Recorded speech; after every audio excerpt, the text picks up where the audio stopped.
అయితే పెళ్ళైన తర్వాత కొన్ని రోజుల వరకు మా అత్తమామ వాళ్ళు అమ్మాయి బక్కగుంది, పిల్లలు పుట్టరు, డైవర్స్ తీసుకుందామని అన్నారు.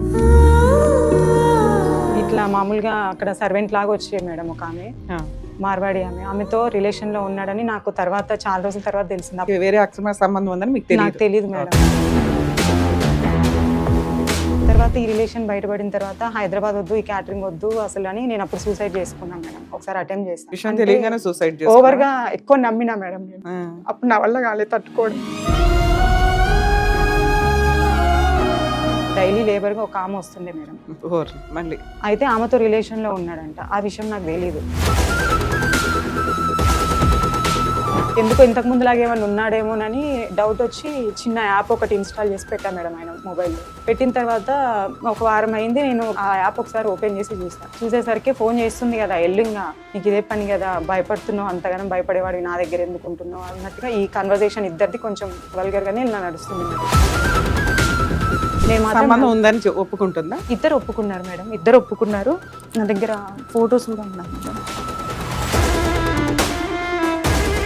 ఇప్పుడు ఏమంటాడంటే, నువ్వు ఎందుకు భయపడుతున్నావే, అదేం చేస్తావో చూద్దాం, ముందు ఏం చేసుకుంటావో చేసుకో, ఎవరు చెప్పుకుంటావో చెప్పుకోపో, ఏదంటే కోర్టులో చూసుకున్నాం పో. నేను హాస్టల్లో ఉన్నప్పుడు నాకు ఒక రోజు కాల్ చేశారు. కాల్ చేసినప్పుడు ఏం చేస్తున్నావు అంటే, నేను చూసుకోలేదు బావ మీ ఫోన్, స్నానం చేస్తున్నంటే బట్టలు వేసుకొని మాట్లాడుతున్నావా, అట్లనే మాట్లాడుతున్నావా అని మాట్లాడారు. ఓ ఎంగేజ్మెంట్ కి ముందే. ఇప్పుడు నాకు ఆల్రెడీ పెళ్ళయింది 2014లో. పాప ఉంది నాకు, 8 months పాప. బాబుని చూసుకోవడానికి అమ్మ నాన్న హాస్పిటల్లో ఉన్నారు. నేను ఇంటికి వచ్చాను. ఇంటికి వచ్చి వీళ్ళ క్యారేజ్ తీసుకెళ్తుంటే డోర్కి అడ్డంగా కాలు పెట్టేసి పోనివ్వలేనన్ను. నేను ఆ టైంలో తనకి చెప్పలేదు మేడం, వాళ్ళ రిలేషన్షిప్ రూయిన్ చేయడం నాకు ఇష్టం. రోజు ఇంట్లో అక్కతో మేమిద్దరం కొట్లాడి బయటకు వెళ్తుంటే కూడా వాడు నన్ను ఆపడానికి ఇష్టం వచ్చినట్లు పట్టుకో షరీఫ్ లో కార్ ఎక్కించుకొని బాలాపూర్ దాకా తీసుకెళ్లాడు డిక్కీలో. ఎంతసేపు ఉన్నావు అలా డిక్కీలో? ½ hour ఉన్నా మేడం. అమ్మో.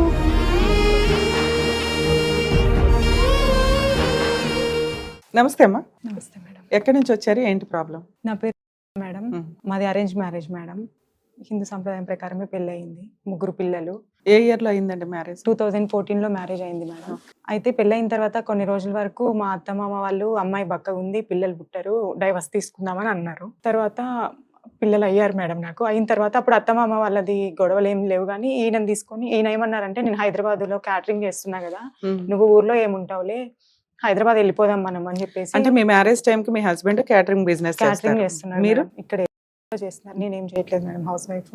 అయితే అక్కడే ఉందాము, నాకు ఇక్కడ భయం వేస్తుంది, నేను ఉండలేను బావా అంటే తీసుకెళ్లిపోయాడు మేడం. మీ హస్బెండ్ ఇక్కడ క్యాటరింగ్ చేస్తుంటే మీరు అక్కడేం చేస్తారు? ఈయనకి ఇక్కడ సపోర్ట్ గా ఉండాలి కదా, అత్తగారి ఇంట్లో ఉండి ఏం చేద్దామని. పెళ్ళైన కొత్త కదా, కోడలు వస్తే ఇంట్లో నాకు పని చేసి పెడతాది అనుకొని చేసుకున్నాం మేము. అప్పుడే వెళ్ళిపోతే ఎట్లా, అయినా వాడు వెళ్ళాలి కదా, రూమ్ చూసుకొని వస్తాడు, కొన్ని రోజులు ఉండమని అన్నారు మేడం. అప్పుడు అలా ఎంతకాలం ఉన్నారు? ఒక 7-8 months ఉన్నాను మేడం. ఈ లోపు ఇక్కడ రూమ్ చూసి తీసుకెళ్తానంటే తీసుకెళ్ళాడు మేడం. ఇక్కడికి వచ్చాము. వచ్చిన తర్వాత పెద్ద బాబు పుట్టాడు మేడం. పెద్ద బాబు పుట్టిన తర్వాత వరకు ఇక్కడే ఉన్నాము, క్యాటరింగ్ చేస్తున్నాడు. చేస్తుంటే ఇట్లా మామూలుగా అక్కడ సర్వెంట్ లాగా వచ్చేది మేడం ఒక ఆమె, మార్వాడి ఆమె. ఆమెతో రిలేషన్ లో ఉన్నాడని నాకు తర్వాత చాలా రోజుల తర్వాత తెలిసింది. అప్పటికి పాప ఫస్ట్ డెలివరీ అయిన తర్వాత తెలిసిందా? 3 పిల్లలు మేడం. అప్పటికి 3 పిల్లలు అయ్యే వరకు, 3 పిల్లలు అయ్యే వరకు ఆయనకి వేరే అక్రమ సంబంధం ఉందని మీకు తెలియదు మేడం. అయితే 3వ పాప డెలివరీ అయిన తర్వాత అప్పుడు నేను ఫీడింగ్ నాకు ఇట్లానే ఉంటుండే, బెడ్ రీడన్ అయ్యి కొంచెము. అప్పుడు తెలిసిందనమాట నాకు. ఈయన ఫోన్ ఒక రోజు ఇంట్లో ఛార్జింగ్ లేదని మర్చిపోయి వెళ్ళిపోతే ఆ నెంబర్ కి కాల్ వస్తే. ఎందుకు 3 పిల్లలు అన్నారు? 2వ బాబుకి కిడ్నీ సర్జరీ అయింది మ్యామ్. అది నాకు 9th month లో తెలిసింది స్కానింగ్ లో. కిడ్నీ కొంచెం స్వెల్లింగ్ ఉంది, ఇప్పుడు చేయడానికి ఏమవ్వదు, డెలివరీ అవ్వాల్సిందే అన్నారు. అందుకని బాబు డెలివరీ అయిన తర్వాత ఇంకా ఫ్యామిలీ ప్లానింగ్ చేయించమంటే అమ్మ వాళ్ళు భయపడ్డారనమాట. ఒక బాబు ఉన్నాడు, ఉండని ఎట్లుంటే అట్లుంటది, ఏమైతుంది అనేసి అని అంటే. తర్వాత మళ్ళీ పాప మేడం. 3 పిల్లలు అయిన తర్వాత నాకు ఈ రిలేషన్ ఉందని తెలిసింది మేడం. మ్యారేజ్ ఎన్ని ఇయర్స్ కి 3 పిల్లలు కంప్లీట్? పెద్ద బాబుకి 13 years, నాకు పెళ్ళి ఇప్పుడు 14 years మేడం. పెద్ద బాబుకు 13 years. పెళ్ళైన 1 year కి పెద్ద బాబు పుట్టాడు. తర్వాత చిన్న బాబుకి ఇప్పుడు 8 years మేడం. పాపకి 5 years. సో ఒక 5 years బ్యాక్ మీకు స్టోరీ జరిగింది మేడం. ఫస్ట్ 12 years లో 7 years బాగానే ఉన్నట్టు లెక్క. మీరు బాగున్నాం మేడం. ఓకే. తర్వాత ఈ రిలేషన్ బయటపడిన తర్వాత హైదరాబాద్ వద్దు, ఈ క్యాటరింగ్ వద్దు అసలు అని నేను అప్పుడు సూసైడ్ చేసుకున్నా మేడం. ఒకసారి అటెంప్ట్ చేశా. చేసిన తర్వాత ఓనర్ వాళ్ళు వచ్చి, ఆమె కూడా ఇట్లానే ఉమెన్ లో కొంచెం తిరుగుతుంది అనమాట. ఆమె వచ్చి కొంచెం నాకు చెప్పింది, ఇట్లా ఉండొద్దు నాన్న, ధైర్యంగా ఉండాలి, ఆడపిల్లలు ఇవాళ రేపు చూస్తున్నావు, ఆయనే లైఫ్ నీకు పిల్లలు ఉన్నారని అప్పుడు కొంచెం మోటివేట్ చేసి ఎందుకు సూసైడ్ చేసుకున్నావు? ఈ విషయం అంటే తెలియగానే సూసైడ్ ఓవర్ గా ఎక్కువ నమ్మినా మేడం నేను. అప్పుడు నా వల్ల కాలేదు తట్టుకోవడం. పిల్లల్ని ఏం చేద్దాం అనుకున్నావు? అంత ఆలోచన రాలేదు మేడం అప్పుడు. అంటే ఇంకా వద్దు అనుకున్నా. అమ్మ వాళ్ళ ఇంటికి కూడా నేను 5 years వరకు వెళ్ళలేదు మేడం. పెళ్ళైన తర్వాత కూడా వెళ్ళొద్దు, నువ్వు నాతోనే ఉండాలి, నీకేమైనా తక్కువ చేస్తాడు అన్నట్టుగా మాట్లాడేవాడు. నాకు లైఫ్ ఇప్పుడు పిల్లలు ఉన్నారు, నువ్వు చాలు కదా అనుకుని నేను అమ్మ వాళ్ళ ఇంటికి వెళ్ళకపోతుండే మేడం. ఒక 5 years వెళ్ళలేదు. ఇది తెలిసిన తర్వాత తట్టుకోలేకపోయినా, అటెంప్ట్ చేసిన తర్వాత కూడా వెళ్ళిపోయిండు. నేను ఇట్లా చీర హ్యాంగ్ చేసుకుంటుంటే వెళ్ళిపోయిండు. పక్కన పోర్షన్లో వాళ్ళు వచ్చేసి తీసుకొచ్చారు. అప్పుడు అమ్మ వాళ్ళు ఉండి, నువ్వు హైదరాబాద్లో ఏమొద్దు, కొంచెం ఇక్కడ ఎక్కడైనా తీసుకొని ఉంటే బాగుంటుంది కదా, మాకు కూడా ధైర్యం ఉంటుంది, నలుగురు మేడం మేము పిల్లలము, ఎవరి వల్ల టెన్షన్ లేదు, నీతోనే టెన్షన్ అవుతుంది అని వాళ్ళంటే, సరే బావ మరి వేరే ఏదైనా పని చూసుకుందామని. మామయ్య వాళ్ళు కాంట్రాక్ట్ వర్క్ చేస్తారు మేడం. కాదమ్మా, నీకు విషయం తెలిసింది. ఈ విషయం తెలిసిన తర్వాత మీ హస్బెండ్ ని అడిగావా? మీ అత్త మామలకు చెప్పావా? మీ అమ్మా అడిగాను నాన్నకి మేడం. చెప్పావా? మా హస్బెండ్ అడిగిన, డైరెక్ట్ గా సూసైడ్ అటెంప్ట్ వెళ్ళిపోయావా? మా హస్బెండ్ అడిగితే అదంతా ఉత్తదే కావాలని అన్నాడు కదా, చేస్తుంది ఉత్తిదే అని అన్నాడు. అన్నాడు. అప్పటికి నీకు 7 సంవత్సరాలు అయింది పెళ్ళై, అవును. 3 పిల్లలు ఉన్నారు. నమ్మొచ్చు కదా, ఎందుకు నువ్వు నమ్మలేదు? అంటే మాట్లాడి మెసేజెస్ అంతా చూసా మేడం నేను. చూసిన తర్వాత లేదు ఇంక వదిలేస్తాను అన్నాడు. అప్పుడు అత్త మామయ్య వాళ్ళు చెప్తే వాళ్ళు వచ్చారు. వస్తే మామయ్య తడి బట్టలతో స్నానం చేసి వచ్చినారా, నా మీద ఒట్టే, ఇంకా నువ్వు మారుతానని చెప్పి ఊర్లో పరువు పోతుంది మనకి ఇట్లా కదా. తెలిస్తే. ఈ రకంగా నువ్వు తప్పుని ఐడెంటిఫై చేస్తే అతను భయపడి రియలైజ్ అవుతాను అన్నాడు. ఓ మనిషికి ఛాన్స్ ఇవ్వాలి కదా, మళ్ళీ ఇచ్చాను ఎందుకు సూసైడ్ అటెంప్ట్ దాకా ఎందుకు అది వెళ్ళిపోయావు? ఫస్ట్ తెలిసినప్పుడు జరిగింది మేడం. తర్వాత ఆంటీ వాళ్ళు చెప్పి, ముందు మీ అత్త మామకి చెప్పుకొని పిలుచుకోమ్మా, పిలుచుకుంటే వాళ్ళు ఏమైనా భయం చెప్తారేమో అన్న తర్వాత ఇది జరిగింది మేడం. వాళ్ళ మీద ప్రమాణం చేసి ఇంకా తప్పు చేయను అన్నాడు. సరే మా మామయ్య వాళ్ళందరూ కాంట్రాక్ట్ వర్క్ చేస్తున్నారు నల్గొండలో, మనం కూడా వెళ్ళి ఏదైనా వర్క్ చేసుకుందాము, ఈ ఊరొద్దు, నాకు భయం వేస్తుంది ఇక్కడ ఉండాలంటే, వెళ్ళిపోదాం బావా అంటే సరే అని చెప్పేసి వచ్చినాడు మేడం. ఆడికి వచ్చిన తర్వాత కాంట్రాక్ట్ వర్క్ చేసుకుంటున్నారు. ఎందుకు ఇక్కడ బిజినెస్ సరిగ్గా లేదా, లేకపోతే ఈ అనుమానం ఈ అమ్మాయితో సంబంధం ఉంది కాబట్టి? క్యాటరింగ్ చేస్తారు కదా మేడం, మార్నింగ్ బ్రేక్ఫాస్ట్ నుంచి స్టార్ట్ అయితే ఈవినింగ్ డిన్నర్ వరకు అక్కడే ఉంటుండే అనమాట, ఇంటికి రాకపోతుండే. నాకేమో 3 పిల్లలతో సర్వైవ్ అవ్వడానికి ఇంట్లో ఇబ్బంది అవుతుంది, పట్టించుకోకపోతుండే, భయం వేసేది నాకు. వద్దు అసలు ఈ పనే వద్దులే, అయినా వస్తే రోజుకి ఎంత వస్తాయి, 500-1000 రూపాయల కోసం ఎందుకులే వద్దు అనేసి మామయ్య వాళ్ళకి ఫోన్ చేస్తే, వాళ్ళు ఆల్రెడీ చేస్తున్న వెంచరే మా ఆయనకి ఇచ్చారు మేడం. ఇచ్చి చేసుకోండి మంచిగా ఉంటుంది ఫీల్డ్ అని అంటే చేసుకుంటున్నాడు మేడం. ఎక్కడైనా చిన్న గొడవ జరిగినా కూడా వెంచర్లో ఆయన మాట్లాడేది అంత లేదు మేడం. నాకు ఫోన్ చేస్తాడు వెంటనే, తొందర ఇక్కడికి రావే, ఇక్కడ గొడవ అవుతుంది, వాళ్ళతో మాట్లాడాలి వీళ్ళతో మాట్లాడాలి, అగ్రిమెంట్ల మీద సైన్ చేయాలంటే ఆ ప్రాసెస్ ఏదో నాకు అర్థం కావట్లేదు, చదువు. రియల్ ఎస్టేట్ స్టార్ట్ చేశారు? Venture developing madam, contractor, civil contractor లాగా స్టార్ట్ చేసి పాప పేరుతో స్టార్ట్ చేసి. ఏం ఎక్స్పీరియన్స్ సివిల్ కాంట్రాక్టర్ అంటే? మామూలుగా ఒక 20 ఎకరాలు 30 ఎకరాలు అట్లా ల్యాండ్ ప్లేన్ గా పట్టుకొని దాంట్లో మనం కన్స్ట్రక్షన్ బిల్డింగ్స్ అంతా చేసి, అండర్ గ్రౌండ్ వర్క్ కానీ, రోడ్ వర్క్, కరెంట్ లైన్. ఈయనకేం వచ్చు క్యాటరింగ్ నుంచి డైరెక్ట్ గా ఆ ఫీల్డ్ లోకి వెళ్ళడానికి? ఏమొచ్చు వర్క్? మామయ్య వాళ్ళు చెప్పారు మేడం, నేర్పించారు మొత్తం. అంటే ఫస్ట్ ఏమో సూపర్వైజర్ లాగా నేర్చుకున్నాడు, తర్వాత ఓన్ గా పట్టుకొని చేసుకోవడం ఇది ఎన్ని నేర్చుకున్నాడు. ఇయర్స్ నుంచి? ఇది ఒక 7 years అవుతుంది మేడం. అక్కడ నుంచి రాగానే స్టార్ట్ చేసాము. చేసిన తర్వాత అక్కడ చిట్యాలలో ఉన్నప్పుడు డైలీ లేబర్ గా ఒక ఆమె వస్తుండే మేడం. మళ్ళీ మేడం అయితే ఆమెతో రిలేషన్ లో ఉన్నాడంట. ఆ విషయం నాకు తెలియదు. ఈ 3 years బ్యాక్, నాకు 2.5 years అవుతుందేమో మేడం, నాకు తెలిసింది ఒక రోజు. అంటే మామూలుగా అసలు ఇప్పుడు కూడా అంతే మేడం, సేమ్. అక్కడ కూడా ఇంట్లో భోజనం చేసేటోడు కాదు, మాతో కలిసి కనీసం టీ తాగేటోడు కాదు. ఇక్కడికి వచ్చిన తర్వాత కూడా మార్నింగ్ లేబర్ వస్తారు, నేను పొద్దున్నే వెళ్ళిపోవాలి వర్క్ చేయడానికి 8 గంటలకల్లా అనేసి ఇక్కడ నుంచి కూడా వెళ్ళిపోయేవాడు. కాకపోతే నీ చేతితో ఒక కాఫీ ఇవ్వు, తాగిపోతే నాకు సెంటిమెంట్ అని ఒక కాఫీ మేడం ఆయనతో.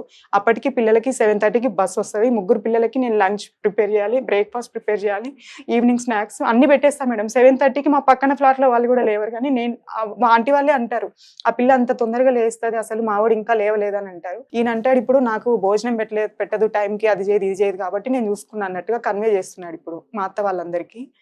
అయితే వెళ్ళిపోతారు మేడం పిల్లలతో పాటు. అక్కడికి తొందరగా ఈయన హడావిడిగా ఎక్కడ కాఫీ తాగకుండా వెళ్ళిపోతానని ఆయనతో పాటు సరదాగా కాఫీ తాగడం కోసం నేను 4-5 గంటలకు లేస్తుండే మేడం, చేసేదాన్ని. ఎన్నింటికి వెళ్తాడు మీ ఆయన? చెప్పలేం మేడం, అక్కడ నుంచి ఎప్పుడు ఫోన్ చేసి అది రమ్మంటే వెళ్ళిపోతాడు. 5 కావచ్చు, 7 కావచ్చు, 8 కావచ్చు. నేను అడిగితే మాత్రం లేబర్ వర్క్ ఉంది, వాళ్ళు టైంకి నేను పోకపోతే పని చెయ్యరు అన్నట్టుగా చెప్పేవాడు. అయితే ఉండట్లేదు, ఎందుకో ఇంతకు ముందులాగా ఏమైనా ఉన్నాడేమోనని డౌట్ వచ్చి చిన్న యాప్ ఒకటి ఇన్స్టాల్ చేసి పెట్టా మేడం ఆయన మొబైల్లో. పెట్టిన తర్వాత ఒక వారం అయింది, నేను క్యాజువల్గా ఇన్స్టాలో చూసి ఆ యాప్ అతనిలో డౌన్లోడ్ చేశాను ఆయన ఫోన్లో. తర్వాత నేను చాలా రోజుల తర్వాత అమ్మ వాళ్ళు నానేమో కొంచెం మా కాస్ట్లోనే ఇట్లా పంచాయతీలు అవి సెటిల్మెంట్ లాగా పెద్ద మనిషిలాగా వెళ్తాడనమాట. ఓ రోజు నల్గొండ హైకోర్టులో ఇట్లా నల్గొండ కోర్టులోకి వచ్చామమ్మా పంచాయతీ కోసం ఒకరిది, పిల్లల్ని తీసుకొస్తే చూసిపోతాం కదా, సండేనే కదా అని ఫోన్ చేశారు మేడం. అయితే నా స్కూటీ ఆ రోజు ఈయన తీసుకొని వెళ్ళిండు, కార్ ఇంట్లో పెట్టేసి స్కూటీ తీసుకెళ్ళిపోయిండు. అయితే ఫోన్ చేస్తే 2-3 సార్లు ఫోన్ చేస్తే ఎత్తట్లేదు ఏంటని జనరల్గా ఊరికినే మేడం, అసలు నాకు ఆలోచన కూడా లేదు. ఆ యాప్ ఒకసారి ఓపెన్ చేసి చూసేసరికి ఫోన్ చేస్తుంది కదా, ఎల్లుంగా నీకు ఇదే పని కదా, భయపడుతున్నావు, అంతగానం భయపడేవాడివి నా దగ్గర ఎందుకు ఉంటున్నావు అన్నట్టుగా ఈ కన్వర్జేషన్ ఇద్దరిది కొంచెం వల్గర్గానే నడుస్తుంది మేడం. నాకేం పెట్టినావేమో తెలియదు, నన్ను అట్లా చేసినావు ఇట్లా చేసినావు, ఇద్దరు మాట్లాడుతున్నారు. నాకు ఇంకా అసలు వణుకుడు వస్తుంది మేడం, భయం వేస్తుంది. నేను ఇక్కడికి వెళ్ళొస్తా పాప, నువ్వు ఉండు అని పాపకు చెప్తుంటే పాప ఏడ్చుకుంటే ఎమ్మడబడింది. ఇద్దరు బాబులు కూడా నేను వస్తా మమ్మీ, మళ్ళీ ఏమైంది అంటే, లేదు నాన్న డాడీ ఇట్లా చేస్తున్నట్టున్నాడు, నాకు ఏదో భయం వేస్తుంది అని పెద్దోడికి చెప్తాను మేడం. వాడు చిన్నోడే కావచ్చు కానీ నేను చెప్పుకోవడానికి నాకు ఇంట్లో వాడు పెద్ద అనిపిస్తాడు, అన్ని వాడితో షేర్ చేస్తా. వాడు కొంచెం నాలెడ్జ్ ఉంది మేడం, అంటే మొబైల్స్ కానీ ఏమైనా బాగా హ్యాండిల్ చేస్తాడు వాడు. అయితే ఇట్లా జరుగుతుంది నాన్న అని చెప్తే రా మమ్మీ పోదామనేసి అని అంటే, స్కూటీ లేదు కదరా అంటే, పక్క ఫ్లాట్లో వాళ్ళు అడిగితే వాళ్ళ స్కూటీ బయటకు వెళ్ళింది అని అన్నారు. ఆటో తీసుకున్నా మేడం, నా దగ్గర 100 రూపీస్ ఉన్నాయి, ఆటో తీసుకున్నా. ఏది ఇదంతా 3 years బ్యాక్ స్టోరీ? లేదు మేడం, 1 year బ్యాక్ ఇది. ఆటో తీసుకొని మొత్తం అంతా సెర్చ్ చేసి వెతుకుతున్నా, అంతా వెంచర్ సైడ్ అంతా వెతుకుతున్నా కానీ ఎక్కడ దొరకట్లేదు. యాప్ లో పక్కా అడ్రస్ కూడా కనిపిస్తుంది, హౌస్ నెంబర్ తో సహా. నేను అదంతా అబ్జర్వ్ చేయలేదు. తర్వాత పిల్లలేమో కాలు నొప్పి వేస్తున్నాయేమో, ఇంకెంతసేపు తిప్పుతావు అంటే, రండి నాన్న అని వాళ్ళని ఒక చోట కూర్చోబెట్టి ఫ్రూట్స్ అమ్మే దగ్గర వాళ్ళని కూర్చోబెట్టేసి నేను వెళ్ళా మేడం. వెళ్ళి చూసేసరికి ఆయన లేడు. కానీ అక్కడ నేను ఏదైతే వాయిస్ విన్నానో, చిన్న పిల్లలు అల్లరి ఆడుతున్నారు, అది నాకు వినిపిస్తుంది, కూలర్ సౌండ్ వినిపిస్తుంది. వెళ్ళి చూసేసరికి ఈ అమ్మాయి ఉంది. అసలు నేను ఎప్పుడు ఆమెను చూసింది లేదు, కాకపోతే నన్ను ఆమె చూసిందంట. నేను ఆమెను చూసిన తర్వాత ఇవి ఎంత చీప్ గా ఉంది అంటే, ఆయన స్థాయికి ఇంత దిగజారడేమో, ఈమె కాకుండా వచ్చేమో అనేసి అనుకున్నా మేడం. చూస్తున్న అటు ఇటు వాళ్ళ తమ్ముడు వచ్చి ఆమెను బండి ఎక్కించుకొని తీసుకొని వెళ్ళిపోయింది మేడం. వెళ్ళిపోయిన తర్వాత వారం రోజుల వరకు నేను ఆ ఇంటి దగ్గర రోజు తిరుగుతున్నా. మా ఫ్రెండ్స్ ఫోన్ చేస్తే ఒక ఫ్రెండ్ వచ్చింది మేడం. అంటే ఒక్క రోజే యాప్ లో కనిపించిందా, తర్వాత కనిపించలేదా మీకు? కనిపించింది మేడం. ఈ రోజు కాకపోతే రేపైనా ఇంకో రోజైనా దొరికేసేవాళ్ళు కదా. 1 week దాకా ఎందుకు దొరకలేదు మీకు? దొరికాడు మేడం. అంటే నేను ఆడియోస్ వింటున్నా, వీళ్ళని ఇద్దరిని రెడ్ హ్యాండెడ్ గా పట్టుకుంటే మాట్లాడదాము, ఎప్పుడు చూసినా కూడా నేను ఎక్కడ ఎవరితో మాట్లాడినా ఏమో కావాలని అనుమానిస్తుంది అని కన్వే చేస్తున్నాడు జనాలకి. ఇద్దరు ఉన్నప్పుడు పట్టుకుంటే ఏదన్నా అవుతుంది మనకి అని అంటే, సరే అనుకుని ఇద్దరు ఉన్నప్పుడు పట్టుకుందామంటే మన ఇల్లు ఖాళీ చేయించింది మేడం. నైటే ఖాళీ చేపించి చిట్యాల, చౌటుప్పలు ఒక ఏరియా కాదు మేడం, 4-5 ఏరియాలలో మార్చిండు. 4-5 ఏరియాలలో కూడా నేను వీళ్ళ హెల్ప్ తీసుకొని వెళ్ళి పట్టుకోవడం అయింది, దాన్ని కొట్టడం అయింది, తిట్టడం అయింది, అంతా అయిపోయింది. పట్టుకున్న ప్రతిసారి ఆమె ఏమంటదంటే, నా భర్త దగ్గరికి నేను వెళ్ళిపోతా, నేను మీ లైఫ్ లోకి రాను. హాజీ షరీఫ్ లో కార్ ఎక్కించుకొని బాలాపూర్ దాకా తీసుకెళ్లాడు డిక్కీలో. కారు డిక్కీలో వేసుకుని వెళ్తే నువ్వు ఎందుకు అంతసేపు ఎందుకున్నావు తల్లి లోపల? లేదు మేడం, అది మెయిన్ రోడ్ మేడం, దిగడానికి అవకాశం లేదనమాట. మెయిన్ రోడ్ ఏమంటే కార్ పార్క్ చేసి. ఎంతసేపు ఉన్నావు అలా డిక్కీలో? 1/2 hour ఉన్నా మేడం. అమ్మో, నేను సంబంధం ఉందని ఒప్పుకుంటుందా? ఇద్దరు ఒప్పుకున్నారు మేడం, ఇద్దరు ఒప్పుకున్నారు. నా దగ్గర ఫొటోస్ కూడా ఉన్నాయి మేడం. పోలీసులు కూడా తీసుకెళ్ళావా? రెడ్ హ్యాండెడ్ గా ఇప్పుడు రీసెంట్ గా పట్టుకున్నా మేడం, 20 days బ్యాక్ మళ్ళీ. ఈ అమ్మాయా? మేడం. ఏమన్నాడు ఇంతలో 4 పీకిన తర్వాత?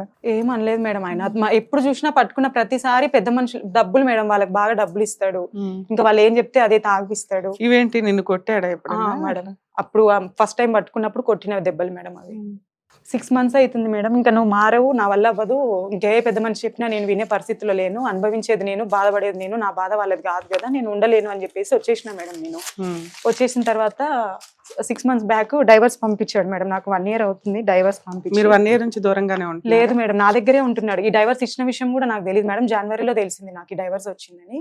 నా నోటీస్ అయితే నా చేతికి జనవరిలో వచ్చింది. ఇదేంటి మరి అని అంటే, 6 months బ్యాక్ గొడవ నేను అమ్మ వాళ్ళ ఇంటికి వచ్చేసిన తర్వాత, నేను హార్ట్ అటాక్ వచ్చింది, ఐసీలో ఉన్నాడు, ఎల్బీ నగర్ కామినేనిలో ఉన్నాడు, ఒకసారి నిన్ను పిల్లల్ని చూడాలంటున్నాడు అమ్మ అని చెప్పని వాళ్ళందరూ ఫోన్లు చేసిరు మేడం. అయితే అప్పుడు నేను అనుకున్నా, మనిషి మారాలి కానీ చావాలనుకోలేదు కదా, వస్తా మామయ్య అని చెప్పేసి చెల్లెని పంపించి తీసుకొని వచ్చినాం మేడం. యాక్సెప్ట్ చేసిన అప్పుడు కూడా మారతాన ప్రతిసారి అవకాశం ఇచ్చినా మేడం నేను మారడానికి. ఇప్పుడు ఏమంటాడంటే, మొన్న రెడ్ హ్యాండెడ్ గా పట్టుకున్నప్పుడు నాకు 2 భార్యలు సార్. ఆ అమ్మాయిని తన వైఫ్ అంటున్నాడు. నువ్వు ఎందుకు భయపడుతున్నావే, అదేం చేస్తుందో చూద్దాముండు, ఏం చేసుకుంటావో చేసుకో, ఎవరు చెప్పుకుంటో చెప్పుకోపో, ఏదంటే కోర్టులో చూసుకుందాం పో, నువ్వు భయపడక, నువ్వు ఎందుకు భయపడుతున్నావు, నా ఊపిరి ఉన్నంత వరకు నేను వదిలిపెట్టాను అని మాట్లాడుతున్నాడు మేడం. ఇందులో మీరు అడ్వకేట్ ని పెట్టుకున్నారా? లేదు మేడం. మీ అత్త మామ ఏమంటున్నారు? వాళ్ళకి యాక్చువల్లీ వాళ్ళ ఈ విషయం తెలియదు మేడం. అసలు విషయం పైన లోపల పెడతాడు, ఎంతసేపటికి అది నన్ను పొందని ఇట్లా. అంటే ఈ పేపర్స్ నీ దాకా వచ్చినాయి కదా, మీ అత్త మామలకు తెలుసా తెలియదా? తెలుసు మేడం. వాళ్ళేమంటున్నారు, అంతకుముందు కూడా ఏదో ఒట్టేయించుకొని తడి బట్టలతో వచ్చి ఏదో చేశారు, చేశాడు మేడం, ఆ మాట మీద ఆయన నిలబడ్డాడు. ఫస్ట్ అమ్మాయిని అయితే వదిలేశాడు, వదిలేసి వాళ్ళ నాన్న మీద ఏదైతే ఒట్టేసాడో అమ్మాయి డిలీట్, ఫ్రెష్ గా ఇప్పుడు ఇంకో అమ్మాయి ఎంటర్ అయింది. ఆవిడ యాక్చువల్ గా వైఫ్ కింద ఈయన చెప్తున్నాడు, చెప్తున్నాడు. డైరెక్ట్ గా చెప్తున్నాడు. ఇప్పుడు పెద్ద మనుషులు మొన్న మాట్లాడడానికి కూడా ఆయన తరఫు నుంచి నా తరఫు నుంచి మళ్ళీ కావాలని ఆయనే ఒక నలుగురిని పంపించిండు మేడం. వాళ్ళు వచ్చినప్పుడు కూడా ఏమంటున్నాడంటే వాళ్ళతో, దాన్ని నేను పెళ్లి చేసుకున్నా, వాళ్ళు నన్ను పట్టుకొని బలవంతంగా తీసుకొని పోయినారు, నేను చెరువుగట్టు శివుడి గుళ్ళో పెళ్లి చేసుకున్నా, నాకు ఒక కొడుకు కూడా ఉన్నాడు అని చెప్తున్నాడు మేడం ఆయన. నేను వదిలిపెట్టాను దాన్ని. మరి ఆ పిల్లలకి ఏదన్నా ప్రాపర్టీ అంటే నీ పేరు మీద ఉన్నది కదా, అది ఆ పిల్లలకి ఇస్తే వాళ్ళ భవిష్యత్తు చదువుకోవడానికి ఉపయోగపడుతుంది కదా, 3 పిల్లల్ని భార్యని రోడ్ మీద సడన్ గా వదిలిపెట్టేసినావు, ఏంది పరిస్థితి అని అంటే మాట్లాడట్లేదు, నేను ఇవ్వను, నేను చూసుకోనని చెప్తున్నాను, దానికి ఏం తక్కువ కాకుండా చూసుకుంటా. మేడం 2025 లో డైవర్స్ కేసు వేశాడు, దగ్గర దగ్గర 8 months 9 months అవుతుంది. ఇందులో ఏమైనా మెయింటెనెన్స్ అడగడం గానీ, మీరు ఏదైనా కేసులు వేయడం గానీ, భర్త కావాలని వేయటం గానీ ఏమన్నా వేసారా? లేదు మేడం, ఆ కేసు కోసం ఒక హియరింగ్ కి వెళ్ళా మేడం ఫస్ట్ టైం. నేను వెళ్ళినప్పుడు వాళ్ళ లాయర్ ఏమన్నాడంటే, మీ హస్బెండ్ ఏదో ఆవేశంలో డైవర్స్ వేసిండంటమ్మా, లోక్ అదాలత్ లో విత్డ్రా చేసుకుంటాను అన్నాడు, నువ్వు రావాల్సిన అవసరం లేదు అని అన్నాడు. తర్వాత నేను వెళ్ళలేదు. 2 హియరింగ్స్ తర్వాత నాన్నకు తెలిసిన ఫ్రెండ్ కి ఒక ఆయన కాల్ చేసి, మరి ఇట్లా సంగతి, ఆయన మళ్ళీ మారట్లేదు, గొడవలు పెట్టుకుంటున్నాడు, అడిగితేనేమో కలిసి మీతో కలిసే ఉన్నాడా? కేసు వేసిన తర్వాత కూడా మొన్నటి వరకు 1 month బ్యాక్ వరకు కూడా కలిసి ఉన్నాం మేడం.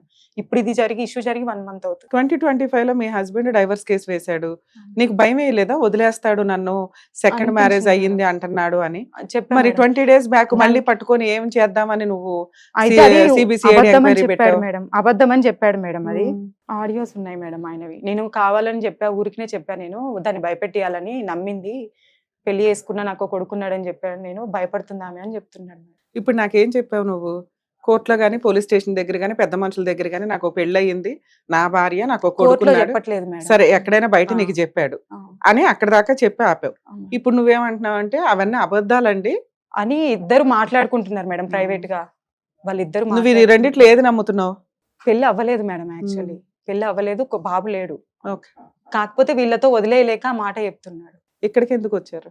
కంప్లైంట్ చేశాడు మేడం, పిఎస్ లో కంప్లైంట్ చేశాడు. ఎవరు? అతనే చేశాడు. మళ్ళీ పట్టుకున్న తర్వాత, రెడ్ హ్యాండెడ్ గా పట్టుకున్న తర్వాత, నేను ఎక్కడ డిప్రెషన్ లో సూసైడ్ చేసుకుంటాను, ఇంతకు ముందే చేసింది, పిల్లలు ఉన్నారని అమ్మ నాన్న వచ్చి నాతో ఉంటున్నారు మేడం. ఉంటుంటే మా అత్తమామ వచ్చి మా ఇంట్లో ఉంటున్నారు, నన్ను బయటకు వెళ్ళగొట్టేసిండ్రు అని చెప్పని అక్కడ ఒక సైదాబాబు అని ఎస్ఐ ఉన్నాడు మేడం, ఆయనతో మాట్లాడుకొని ఏం జరిగిందో తెలీదు. ఆయన వచ్చేసి ఏమన్నాడంటే, నువ్వు పిల్లలు ఇద్దరు ఇంట్లో ఉండొద్దు అని. అర్ధరాత్రి 12 గంటలకు వర్షం వస్తుంది మేడం, పిల్లల్ని నన్ను బయటకు వెళ్ళగొట్టేశారు మేడం.